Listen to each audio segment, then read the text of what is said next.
Robert and I are, we have a lot of differences, and we have a lot of similarities too.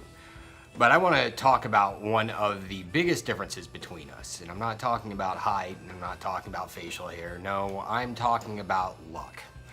This has been a long-standing debate with my brother and I. And this goes back, even as far as when we were collecting baseball cards as kids. Now, Robert used to be able to pull the best cards out of the pack. Who did I always end up with?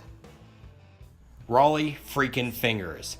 I kid you not, I had like 24 of these cards, and I'm not knocking them, no offense to Brewer fans or anything, but this card wasn't worth the cardboard it was printed on. But I don't want to focus on that. Let's talk about something a little bit more relevant and my bad luck with Pearl Jam. Let me present Exhibit A. 1994 at the Fox Theater. So yeah, I got to see Pearl Jam on the first of their two-night stint at the Fox Theater, and yeah, it was a great show. But as Robert mentioned, night two was far superior for many reasons. First, the set list was much stronger, but they broadcast the whole thing nationwide on radio, and then they even released it as one of their first official bootlegs, and I missed it. I was forced to tape the show at home while they aired it on 99X. So of course, I've learned my lesson, right? If a band plays two nights, you always go to the second night, right? Flash forward 9 years, and let me present Exhibits B and C.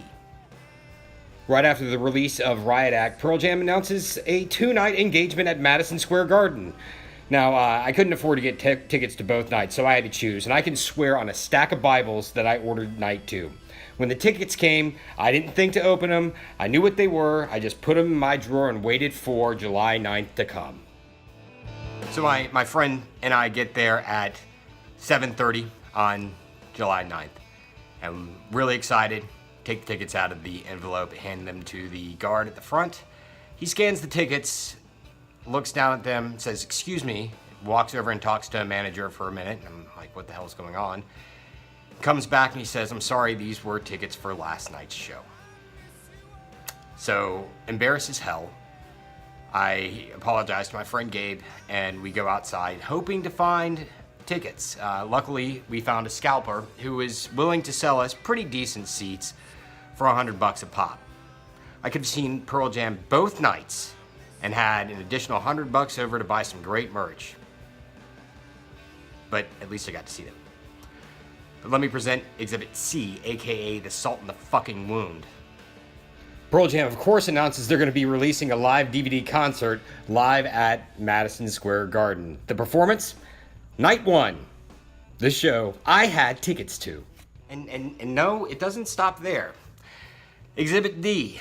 Flash forward about 13 years later. Robert tells me that he's gotten tickets to see Pearl Jam at Wrigley Field 2 nights. It's supposed to be a great, great concert. I tell him I can't go. I don't have the money. He offers to pay for my ticket, to pay for my hotel and my airfare, and I just couldn't accept it. Well, what happens? Of course, Pearl Jam films both nights and releases an amazing live concert movie called Let's Play 2. Oh, and there's Robert jamming out to Corduroy out in the crowd. So I will be damned if I let another chance go by the wayside. If Pearl Jam is playing, you better believe I'm gonna go see them.